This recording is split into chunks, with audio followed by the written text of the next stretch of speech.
This podcast is sponsored by nobody. Hey dudes, this is Cindy Hines, Candace and David Cronenberg's The Brood, and you're listening to Tommy Throwback Kovac on Splat from the Past, a show about horror, stinky smells, and sex jokes. I love it. Hey dudes, welcome to Splat from the Past, the only 80s themed horror and sci-fi show where things can get totally radical. Now today, I will be welcoming one of Canada's finest character actors of the last 50 years, and I am talking about Peter MacNeill. He has been in several David Cronenberg movies, including one of my absolute favorites, Rabid. He will be my third guest from that movie. He was also in Crash and A History of Violence. He was in Kathy's Curse, a very, very underrated horror thriller from 1977. And he also did voiceover work for a very underrated Canadian cartoon Christmas movie called The Christmas Messenger. More like a featurette because it's only like 20 minutes long. I shouldn't say movie, it's more like a featurette. And a lot of modern audiences know him from Queer as Folk, where he played Detective Carl Horvath. And he guest starred on so many great shows back in the day. He did a great episode of the Alfred Hitchcock Presents Reboot. He was on the Edison Twins with another guest of mine, Elva Mae Hoover. And he's also an artist and painter. And it's going to be a great conversation today. I can't wait. I reached out to him a few years ago, and I finally was able to make the connection recently.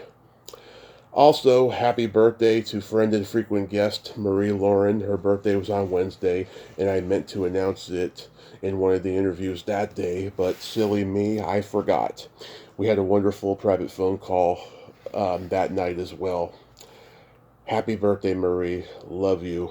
Talk soon. So yeah, here is my interview with Peter MacNeill.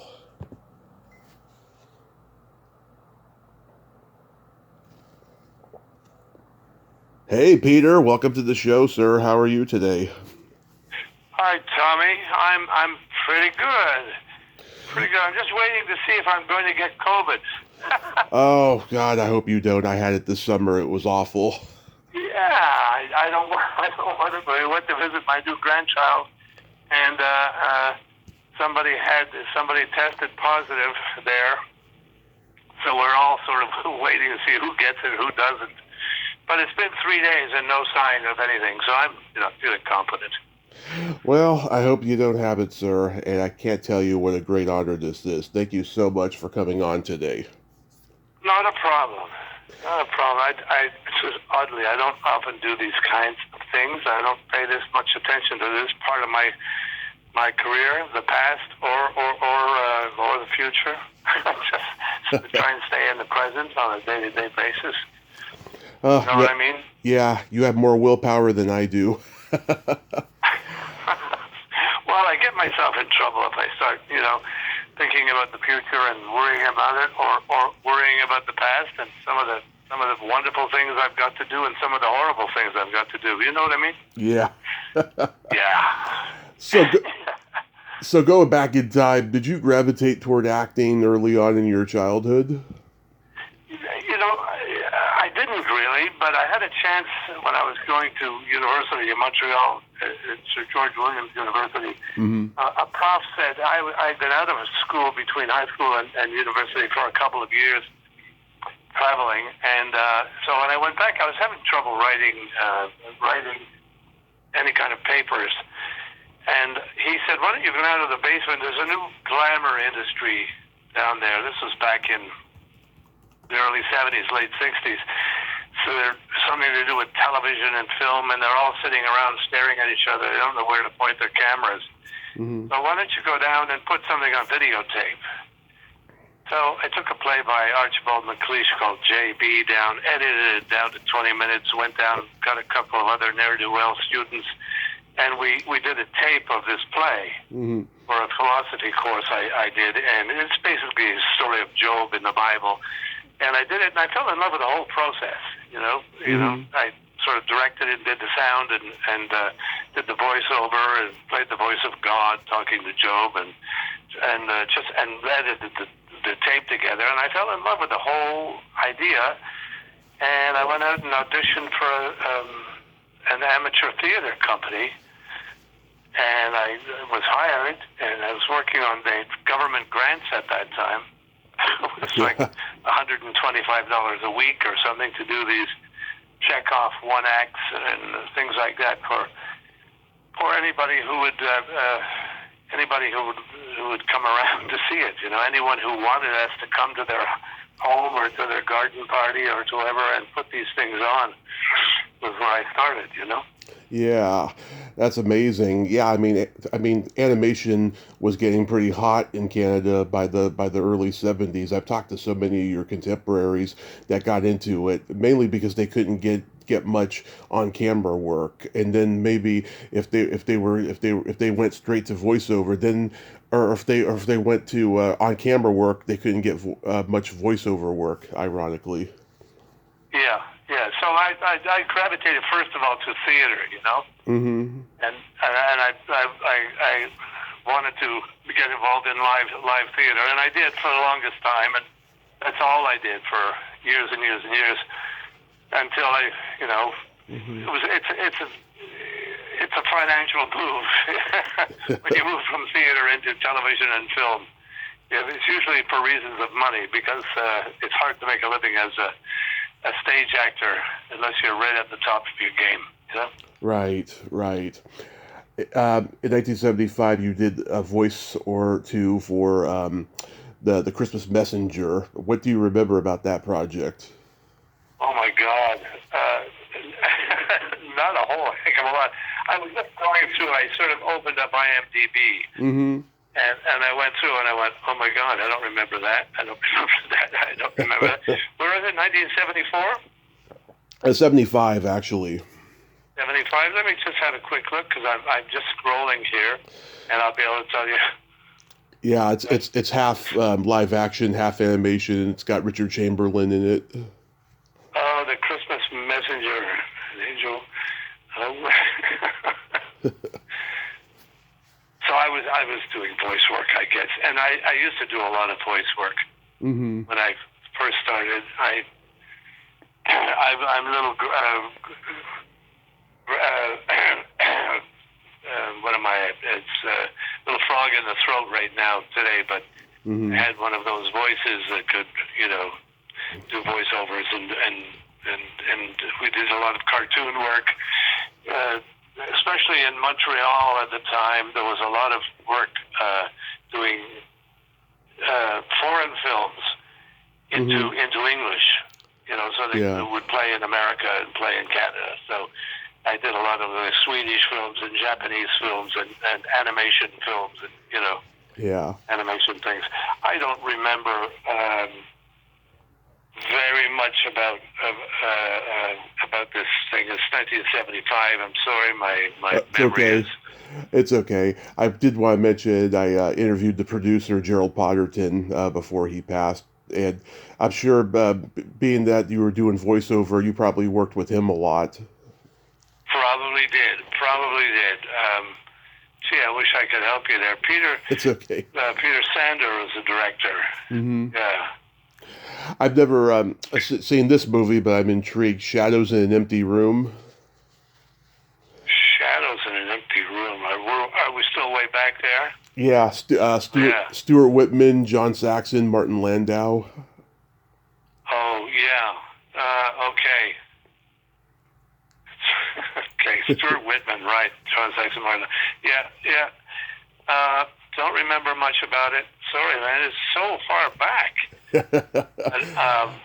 Apparently, it was an Italian production. I see lots of names that I knew back then when I'm going through, and I say, "Oh my God, what happened to them?" I also noticed that there's a picture of me in the credits. Yeah. As Alexander, playing Alexander, and they're using a photo from me as in a series I did the last two or three summers ago. Mm-hmm. For 3 years, we did a thing called Moonshine in Nova Scotia. Nice. And I played this old sort of hippie guy. And for some reason, IMDb has put that picture in for almost everything I've done. Nice. All through the years. Nice. So Rabid, that was the first time you worked with David Cronenberg, and then you also later did Crash and History of Violence and so forth. Yeah, I love working with David. Yeah, I'm curious, like in the last 50 years, how has his directing style evolved, do you think? You know, I don't think he's ever changed. His enthusiasm is what, when you're working with him and for him and you're on the set, Mm-hmm. His enthusiasm for the work itself and for what's going on the screen and what's going on in when Mm-hmm. he's recording in the camera. I can remember doing a scene, and we started. He never yells cut. Mm-hmm. He lets the actors go, and so the actor I was with at the time and I started doing just improvising. Yeah. He let it run. He let it run for another 2 or 3 or 4 minutes. It was going on and on. And finally, we sort of ran out of things to say to each other. And he started to clap after. He said, "That was wonderful. That was great, you guys. The only problem is you've given away a whole lot of plot points, so I can't use any of it."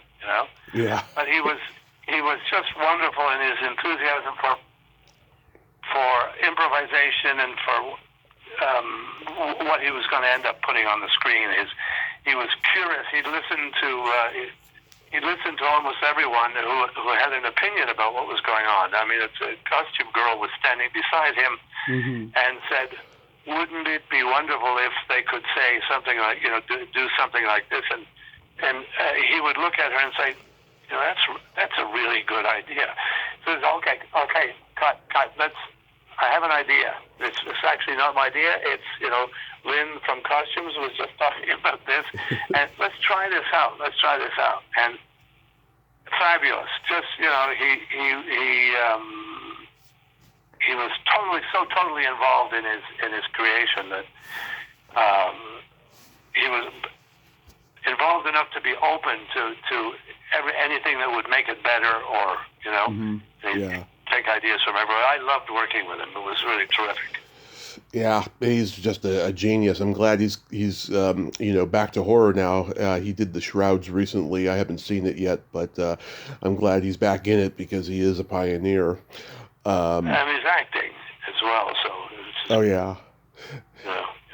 Also, Ivan Reitman was one of the producers on Rabid. Did you know him a little bit? No, because Rabid was way at the beginning of my career. I had a very small part in Rabid, and it was one of those things where you came in for a couple of days. Yeah. And you went in, you said your words, and you didn't bump into the furniture, and that sort of guaranteed you maybe getting hired down the road. So that's the kind of thing I was doing back then. I love Kathy's Curse. I think it's an underrated horror movie. Do you remember anything about that? That's so long ago. Oh my God, that's... Our local creature feature movie plays it every year. It's become like a minor cult favorite here in the States. That's right. Oh, Alan Scalp, Beverly Murray. Yeah. Oh, yeah. I remember that. Alan was a good friend of mine. Alan has passed away. He was a wonderful actor. Yeah. I remember that. And there's a picture of me looking quite odd in it with a mustache. Is Beverly Murray still around? Is Beverly Murray? Yeah, is she still alive? I think she is. Last I heard, but it's been a long time. Because I remember her from a couple things back in the day. She's an interesting actress. She was quite a wild gal. Really? Yeah. Force of nature. Yeah. Yeah, I mean, Kathy's Curse. I think it's like, Village of the Damned and Poltergeist and Exorcist combined. It's like it combines all those elements, and it's a pretty decent horror film, I have to say. Yeah, I thought it was pretty good too. I had some fun on it at least, because when you're doing these kinds of things, you have to get into the script completely. Mm-hmm. You have to suspend your belief and get right into it. And when you do that, and everyone's on the same page, it's really fun to do. It's playing. It's really playing. A lot of people in Canada may know you from the Edison Twins. I've talked to Elva May about the show. Did you enjoy doing that show? I really enjoyed doing the show. There was great people running that show and crewing that show. Elva May and I both, it was a very odd thing. We're playing, the Edison Twins. We got to play their parents. Mm-hmm. And we thought, okay, this is a great gig. But it turned out that we were only in every sort of once in a while. Because the kids it was all about them, and they were super geniuses. And they did all kinds of wonderful things. And they felt they didn't really need their parents. Only when people complained and said, phoned up the station and said, don't these kids have any parents?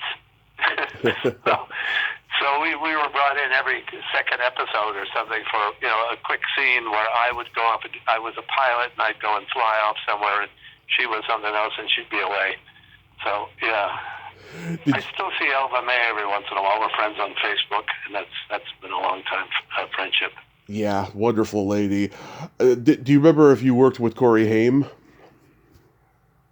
Yes, I did. Yeah, I remember Corey Haim. Oh boy, but Yeah, I've had his sister on a couple times, and she said that Corey had great memories of working on that show. Oh, great. Yeah. Yeah, and lots of people who were on the crew back then are still, friends. They're still in the business, and we're still working, and so it's great to walk onto a set and see people that you've been involved with over the years for such a long time. It's very comfortable on set for people my age who've been in it for so long. It's quite wonderful. And you had Brian George on there. I didn't realize he was Canadian because he always plays immigrants here in the States, so you kind of forget that. Yeah, and Mario as a party directed a lot of the episodes. Oh, yes, right. Mario was really something else. What an interesting man he was. He also directed Deadline. A series I did called Captain Power and the Soldiers of the Future. Oh, okay. Direct some of those, yeah. And Mario would, because he has a fairly thick accent. You've met Mario? I've never met him actually, but I do like his movie Deadline. Oh yeah, he's an interesting man. He's Maltese. Oh, he's from the island Maltese. of Malta. So he still has quite a big accent. And when he directed and he got excited, it would come out even more. The bad person is coming, so he's coming to kill your family, so you must react. Come on, react now. He'd be screaming and yelling. So it was quite funny. It is pretty funny. Do you remember anything from doing Philip Marlowe Private Eye? Oh, boy. With Powers Booth? Yeah, Powers Booth, right, yeah. He is. Deputy Sheriff I played in that. Yeah, you two have a confrontation in, like, the woods or something. Right. I wonder how you get to see some of these things again. There's probably some clips I could go through and find it something. There's YouTube. I enjoyed that, yeah. Yeah. Look at all the people in it. Ken Pogue, great actor. Michelle Scarabelli, who I've talked to, she's great. John Vernon. Helen Shaver was acting in it one episode. Yeah, John Vernon, he was great. Yeah. Kate Reed. My God. Very talented lady. You did a great episode of the Alfred Hitchcock Presents reboot where you played Michelle Phillips, plastic surgeon. What was she like to work with? Michelle Phillips, I can remember working with her, and I can remember thinking what a consummate professional. And we didn't ever sort of become friends from working there, but as a working relationship, she was just a very solid and beautiful, wonderful, talented actress. So I was sort of, at the time, as a young man, like just sort of stunned to be working with someone of that quality. And I'm thinking, oh my God, don't mess up here, because she was star quality back then. Yeah, and you were right. She was gorgeous. She didn't need cosmetic surgery. No, yeah. William Fruitt directed. I think he's a criminally underrated horror genius. He should be on the same list as Cronenberg, but sadly he isn't. That's right. Physical Evidence with Burt Reynolds. What year is that? 89. Okay, I see Renegades there. Okay. Yeah, I've interviewed Jack Shoulder. Yeah, Jack Shoulder directed that. That's right. Yeah. Oh my God! And Kiefer Sutherland pulled Jack out in front of the cast and the crew, and then he passerbys and gave him a big long lecture about who was in charge of the film, Jack or him. It was very embarrassing. I can imagine. But, yeah, and poor Jack just stood there and not knowing what to do. It was, but I enjoyed everybody until that moment in the film. Kiefer and Lou Diamond Phillips was in that. Yeah. Great guy, and Jack Shoulder was a great guy as well. Yeah, he's an interesting guy. Yeah, you mentioned Captain Power. Yeah, I'm not too familiar with this one, but I see that Sven Ole Thorsen was on it. He was Arnold Schwarzenegger's stunt guy. Yeah.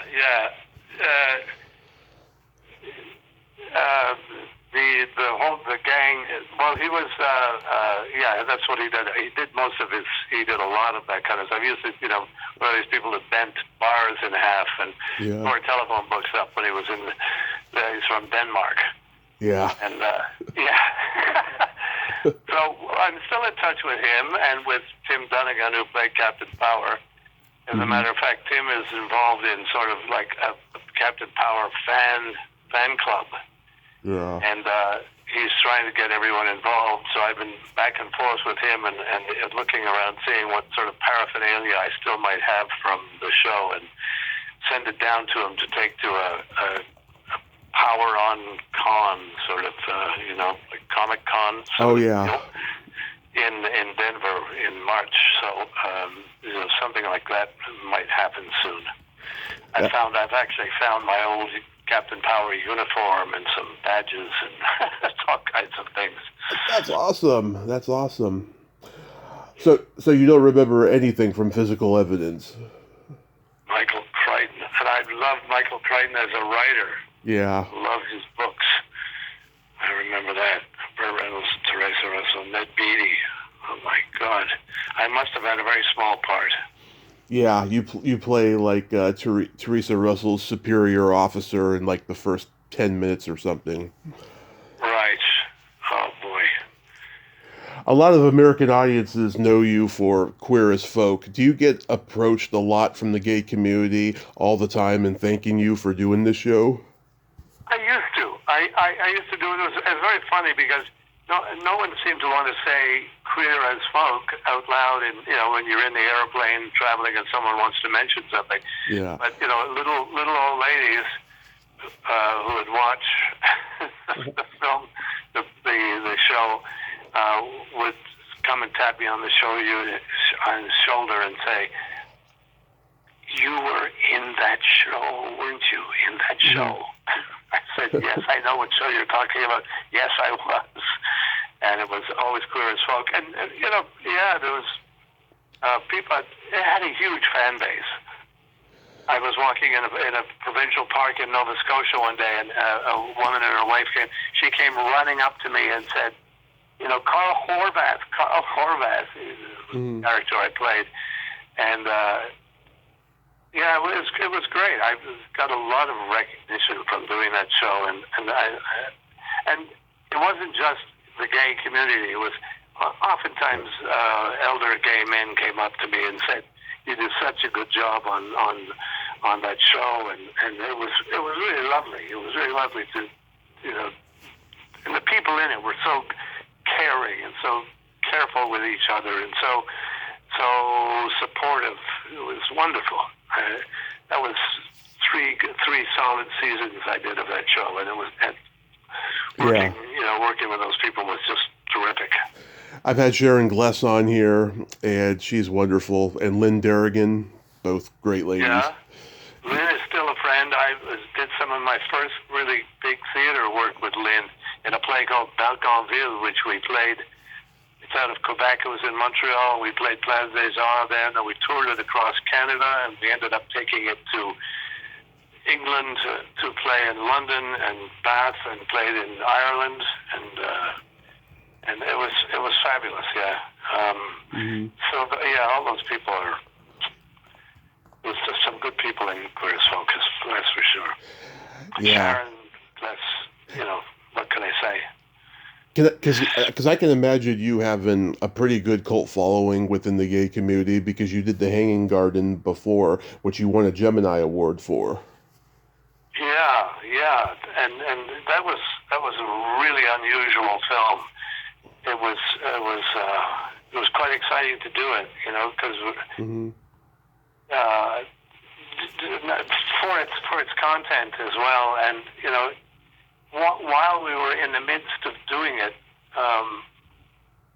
it was sort of up to us to bring something to the role, and it wasn't the director wasn't laying down any sort of rules about which direction we should take the characters. So sometimes you felt a little lost and looking for but it gave you total freedom to express yourself, and I had a great time on that picture. And Tom is still working, down in Nova Scotia and working. It's really My mother used to call that. She used to call it the hanging basket. Yeah. She said, "You're in that picture, the hanging basket. I don't really know what it's about." So, where do you keep your Gemini Award? They're actually, the framed certificates or something are up in my studio room where I paint. My wife and I have both taken up painting in the last 6 or 7 years, and right. But the actual awards are in the living room, way up high on a shelf somewhere. I don't flaunt them or anything. I just sort of stick them away because it would seem like a little bizarre to sort of put them out on the kitchen island or something, when people come to the house. So they're pushed away on a shelf way up high. Nice. So what made you want to start painting? Because of my age, and because I'm working less. I'm 78 now, and I just finished a Christmas movie, and I just finished working with Guillermo del Toro again on his new film of new series Frankenstein, and so it's I'm turning work down because I don't feel like traveling anymore. I don't feel like leaving the house so much. I have a lot of friends who are in the neighborhood, and we paint and we hang together, and I haven't hung it up yet, and I'm still open to if someone calls and says, we'd like you to play this old retired cop or something, or whatever the heck it is. If I like the script, I'll take the work, and because I enjoyed it, I think that whole life has been so good to me. But I'm in a position now where I can do whatever I feel like. And right now, we feel like we needed something in our retirement, my wife and I. So we both started painting, and we fallen madly in love with it. It's such a wonderful way of looking at the world. I mean, what I'm capturing now is the light and shapes and color relationships, and it's like a meditation. I go and I sit down at my painting, and I'm there for I think it's a half an hour, but 4 or 5 hours have gone by. Where I'm totally immersed. And it's a wonderful thing to do in preparation for my even older age. Yeah.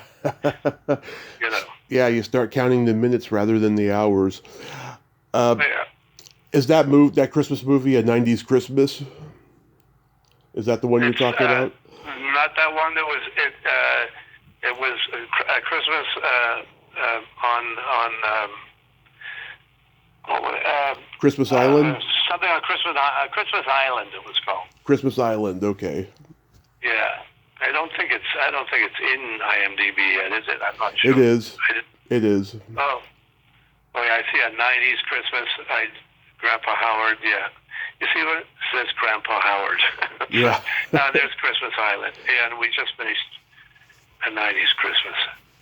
I got to play pool. Yeah. Is it the first time you ever played pool? No.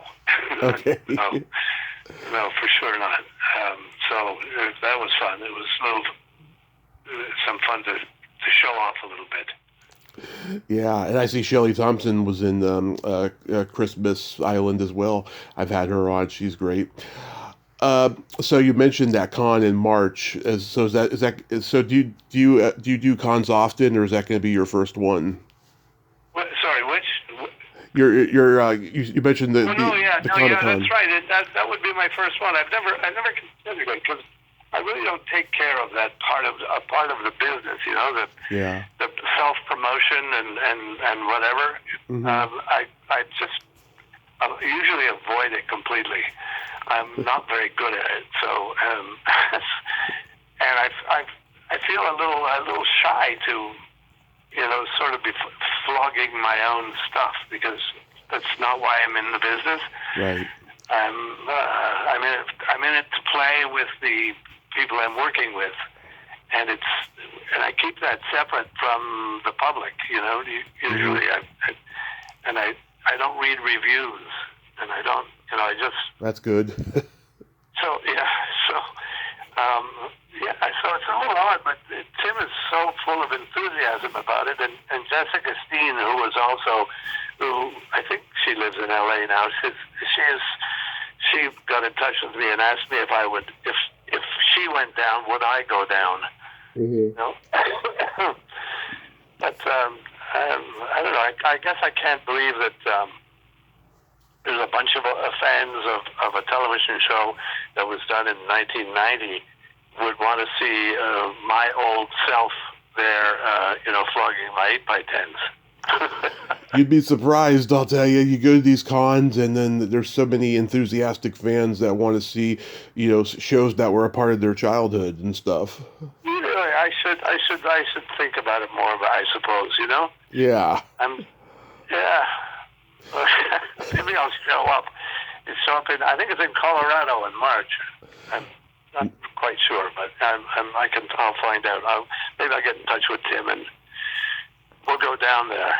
Sven Thorsen, who's played Tank on it, lives in Denmark now, so he can't. I don't think he's going to come all the way from Denmark. Well, Peter, I thank you so much for coming on today, and hopefully your COVID test will turn out negative. But in the meantime, I hope you have a Merry Christmas, a Happy New Year, and be safe out there. Thank you. Thanks so much, Tommy. Thanks for the call and the opportunity to talk. My pleasure. Sorry, my memory isn't all that it should be, but especially with the old stuff. But anyway, it's fun for me. So I got to go over, look at my IMDb stuff, and think, oh boy, am I. I managed to get through a number of years in this business and still have a smile on my face.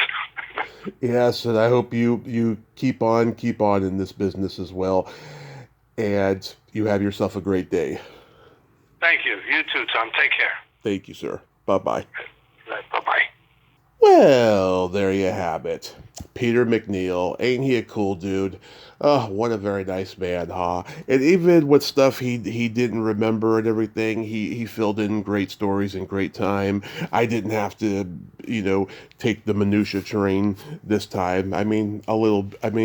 A tiny bit there, but he was a fantastic guest, and I'm so glad that he's gonna be hopefully doing his first Comic-Con soon. And I enjoyed every minute of talking with him, and hopefully he doesn't have COVID.